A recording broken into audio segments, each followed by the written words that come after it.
Sarah Hobson of the Rhinebeck School of Music, and in this lesson we are going to learn some of the awesomeness of triads. So triads are one of my favorite subjects. I just think they're a really fun thing to teach, and it's a great way to open up playing chords up and down the neck and arpeggios. It all relates, it all comes together, and just getting you to play more melodically and get to know your neck. So this can be a really deep dive subject, and I'm going to do some really fun videos in the future on how to layer these over modes and play diatonically in different keys. It's really fun.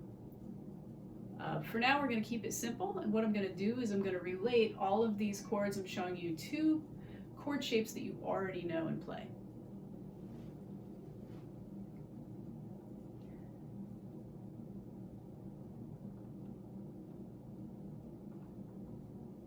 So all of this is attached in a PDF for patrons. We're going to start with the D shape here. So you have A, D, and F sharp are your notes. The bottom three strings. I'm not playing the root D because I'm going to move this chord around. So if I have D, we know the order of notes. If I go up higher one fret, I have D sharp, E flat, E, F sharp, G flat, G, etc. Song that you can relate that to, the intro to 8 Days a Week by the Beatles.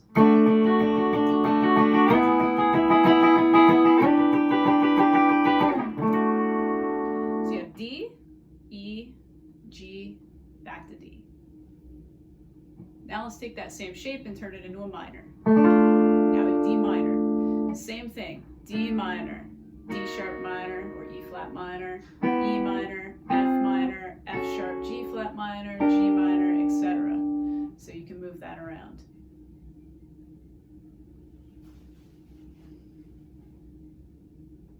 So a song that you might know with that.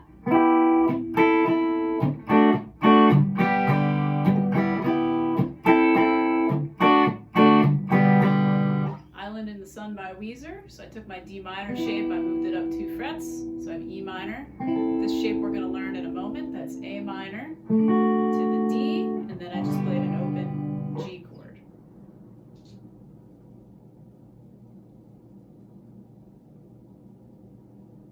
So if you're learning the cage system, you know this as the D shape, but it's also coming kind of from the C shape too, because if I play a C chord here, I have the bottom 3 strings, and I close that up and move it around, it becomes the D shape. And in the cage system, when you're playing the C shape, the D shape is at the bottom of it anyway. So they kind of overlap. So if you're learning the cage system and trying to relate these shapes to learning your neck, this could be considered the C shape or the D shape. Next, we're going to take the open A chord, which is this, and we're going to play the bottom 3 strings, A, C sharp, E. And if I close that up and move it around, then I have this, my A shape. So A sharp or B flat, B, C, C sharp or D flat, D, etc. So a good song example for that is Stairway to Heaven.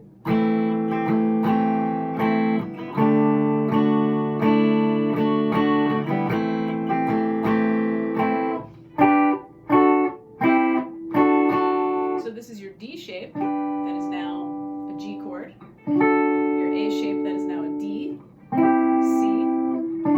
and D.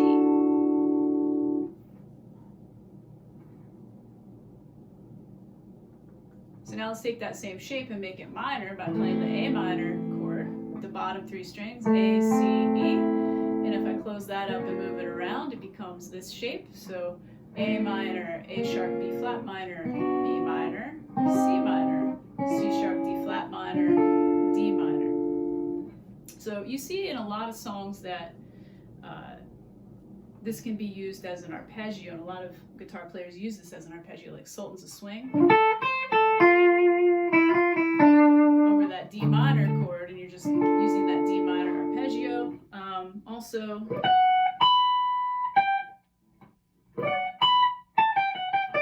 Metallica used it a lot in the B minor position up here in Fade to Black, and also in the One solo, the Kirk Hammett.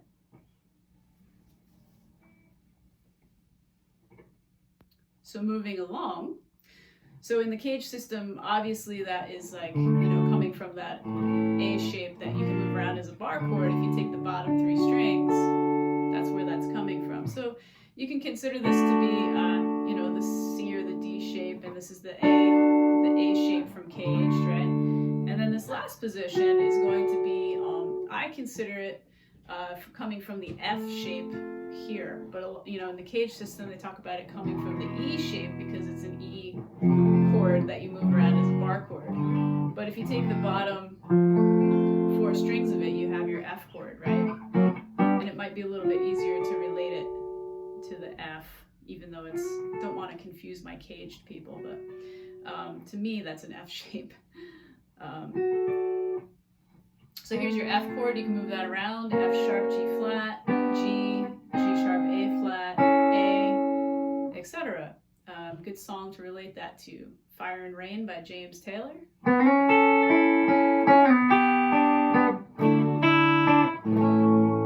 So this is now an A chord. This is a G. This is a D sus2 to an A.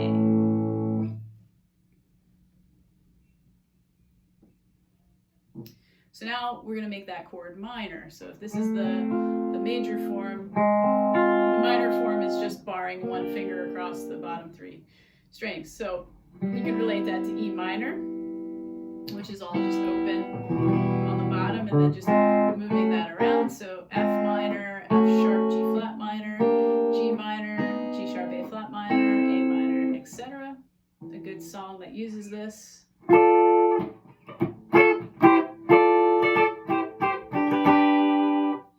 Brick in the Wall, Pink Floyd, they're vamping over that D minor chord. So that's your D minor, and then they put a C, which is coming from the F shape, D minor, C, and this is the D shape, the G chord.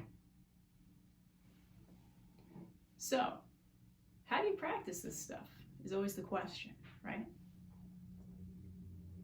First thing you can do is you can just take all of the shapes and relate them to an order, which is what the cage system does.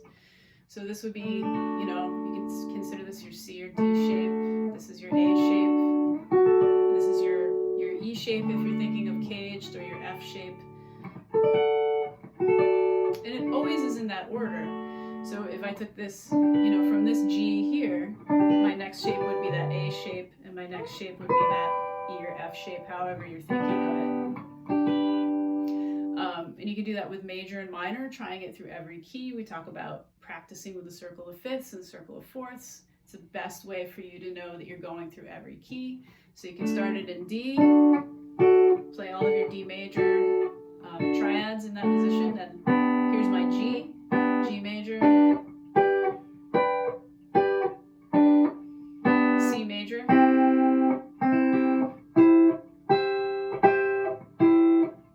right? You just keep going through and practicing and doing the same with the minors.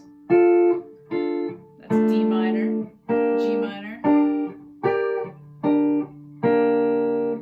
That's one way. Another way is to practice it diatonically. So we talked about the diatonic chord progression. So if we want to play all these in D, starting on this D shape here, we have D major, E minor, F sharp minor, G major, A major, B minor, and I threw in a C sharp diminished, how to play that in the tab, and all that is a minor triad with a flatted fifth, and then you're back to D. So you can practice through.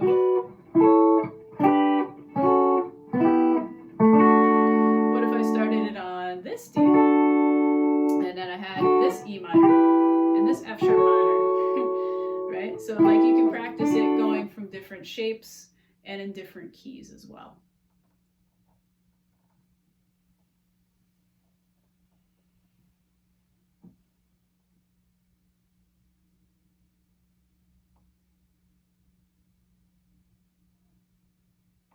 Another thing you can do is practice them over chord progressions that you know. For example, the other day I had a student bring in a song that went like this. It went D flat major to C minor 7, down to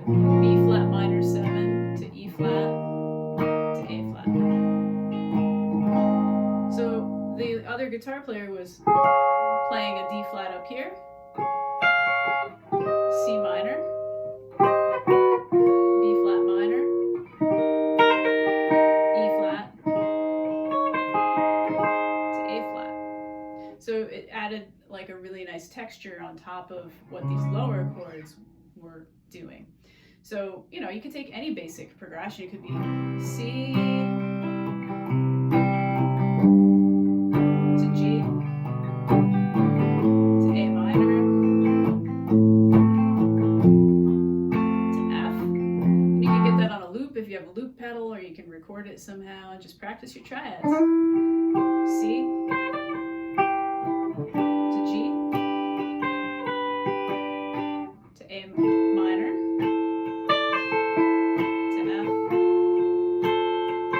Or maybe you want to play it down here. C,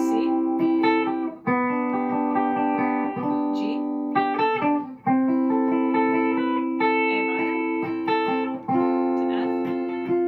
Or maybe you want to play this C to this G to this A minor to this. So those are just different ways of practicing it. These are a little bit more like exercises.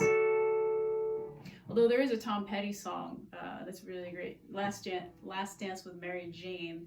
So that goes E minor to A, and on the A, they fill up with all the triad inversions going up the neck. It's pretty cool. So Last Dance with Mary Jane, one more time to feel the pain.